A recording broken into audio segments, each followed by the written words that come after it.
नमस्कार दोस्तों, आप देख रहे हैं जागरण जोश और मैं हूं आपके साथ सिमरन राजपाल।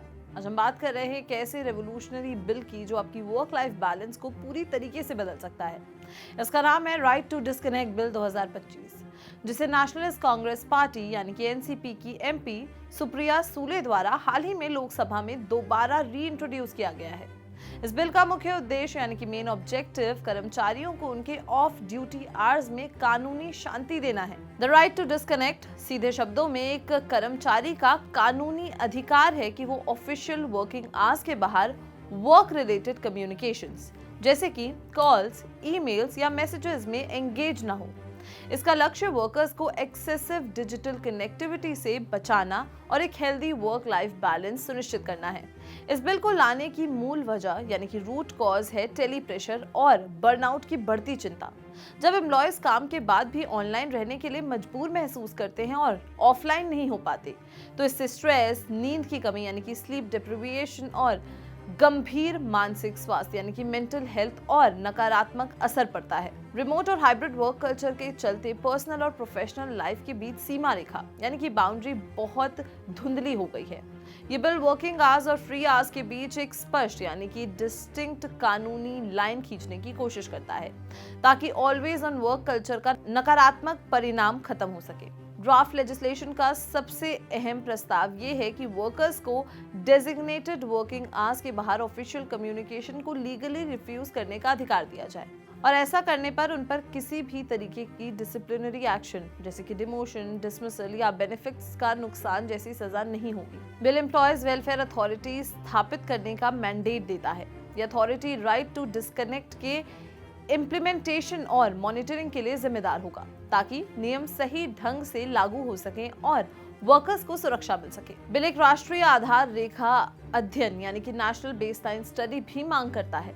इस अध्ययन का उद्देश्य ये एक्सेस करना होगा कि कर्मचारियों पर डिजिटल कम्युनिकेशन का बोझ यानी कि बर्डन्स आउटसाइड वर्क कितने आवर्स पड़ रहा है। ये बिल ऐसी कंपनीज के लिए अनिवार्य यानी कि मैंडेटरी नेगोशिएशन जरूरी करता है जिनके पास 10 से ज्यादा वर्कर्स हैं। मैनेजमेंट को एम्प्लॉयज या उनकी यूनियंस के साथ मिलकर वर्क रूल्स तैयार करने होंगे कि ऑफिस आवर्स के बाद किए गए काम को कैसे मैनेज किया जाए। जब एम्प्लॉयज म्यूचुअल एग्रीमेंट के तहत ऑफ ड्यूटी आवर्स में काम करते हैं, तो इस बिल के तहत उन्हें रेगुलर आर्ली रेट पर ओवरटाइम कंपनसेशन दिया जाना अनिवार्य होगा। इससे काम और व्यक्तिगत समय के बीच एक स्पष्ट लाइन खींची जाएगी। इसके अलावा बिल काउंसलिंग सर्विसेज और डिजिटल डिटॉक्स सेंटर स्थापित करने का प्रस्ताव रखता है, जिनका कोऑर्डिनेशन सरकार के साथ होगा।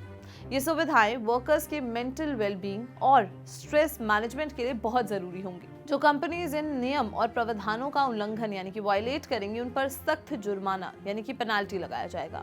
ये जुर्माना उनकी टोटल एम्प्लॉयर रेन्यूमरेशन का 1% हो सकता है, जो नियम पालन के लिए एक बड़ा डिटरेंट है। फिलहाल ये बिल कानून बनने से बहुत दूर है, क्योंकि इसे प्राइवेट मेंबर्स बिल का दर्जा मिला हुआ है। प्राइवेट मेंबर्स बिल एमपीज जो मिनिस्टर्स नहीं हैं, उनके द्वारा पेश किया जाता है। सरकारी समर्थन यानी कि गवर्नमेंट सपोर्ट की कमी के कारण इन बिल्स का पास होना एज अ रूल बहुत मुश्किल होता है। भारत की आजादी के बाद से लेकर अब तक सिर्फ 14 प्राइवेट मेंबर्स बिल ही कानून बन पाए हैं, और सबसे हाल ही में ऐसा कानून 1970 में पास हुआ था। यानी पिछले 5 दशकों से यानी कि 5 डेकेड से प्राइवेट मेंबर बिल पास होने का रिकॉर्ड ना के बराबर है। इस बिल का भविष्य पॉलिटिकल विल, राजनीतिक सहमति यानी कि कंसेंसस और इसमें आने वाले पॉसिबल अमेंडमेंट्स पर निर्भर करेगा। इसके अलावा वर्क कम्युनिकेशन क्या है, आउटसाइड वर्किंग आवर्स क्या है, इनकी स्पष्ट यानी कि क्लियर परिभाषा और शिकायत निवारण प्रणाली यानी कि ग्रीवियांस रीएड्रेसल सिस्टम्स ही इनके साथ एग्जीक्यूशन को तय करेंगी। वैसे तो भारत में इसके लिए कोई स्पेसिफिक कानून नहीं है, लेकिन हमारा संविधान यानी कि कॉन्स्टिट्यूशन इसका आधार देता है। आर्टिकल 38 कहता है कि state shall strive to promote the welfare of the people, और आर्टिकल 39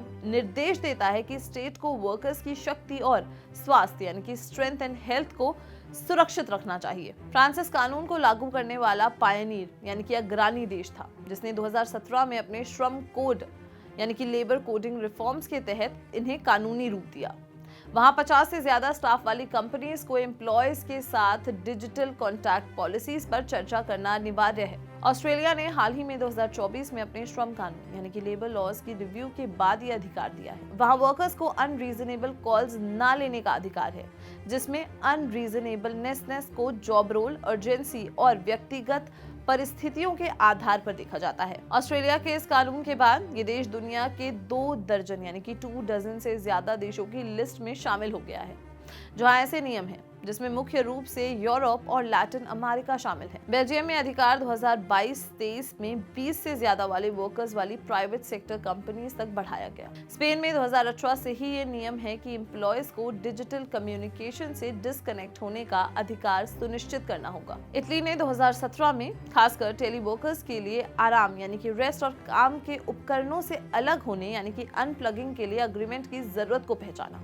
पोर्चुगल ने 2021 में राइट टू रेस्ट के तहत नियम लाए जो इमरजेंसी को छोड़कर एम्प्लॉयर्स को अग्रीड वर्किंग आवर्स के बाहर एम्प्लॉय से कांटेक्ट करना मना है। ग्रीस 2022 और स्लोवाकिया 2021 ने भी ऐसे नियम बनाए हैं जो मुख्यतः वर्क फ्रॉम होम, टेलीवर्क के मुद्दों को कवर करते हैं और ब्रेक्स के दौरान एम्प्लॉयज को डिजिटली अवेलेबल ना होने की गारंटी देते हैं। आयरलैंड में कोई सख्त कानूनी नियम नहीं है, लेकिन 2021 में non binding code of practice लागू किया गया जो एम्प्लॉयर और एम्प्लॉय के बीच म्यूचुअल कंसिडरेशन को बढ़ावा देता है। ये बिल मेंटल हेल्थ की सुरक्षा, वर्क लाइफ बैलेंस बनाए रखने और डिजिटल कम्युनिकेशन ओवरलोड के नकारात्मक परिणामों को खत्म करने का प्रस्ताव रखता है। इससे वर्कर्स को कम तनाव यानी कि लो स्ट्रेस लेवल्स पर काम करने में मदद मिलेगी। अगर ये बिल पास होता है तो भारत भी उन देशों की लिस्ट में शामिल हो जाएगा जो कानूनी रूप से काम और व्यक्तिगत समय को अलग पहचानते हैं। लेकिन इसके सही प्रभाव यानी कि ट्रू इफेक्ट्स के लिए राजनीतिक सहमत और व्यवहारिक नियम लागू करने की तरीकों की जरूरत होगी। तो आपको क्या लगता है इसमें और क्या क्या इंक्लूड होना चाहिए? हमें कमेंट सेक्शन में जरूर बताएं। अगर ये वीडियो पसंद आई हो तो इसे लाइक और शेयर करना बिल्कुल भी ना भूलें और देखते रहें जागरण जोश।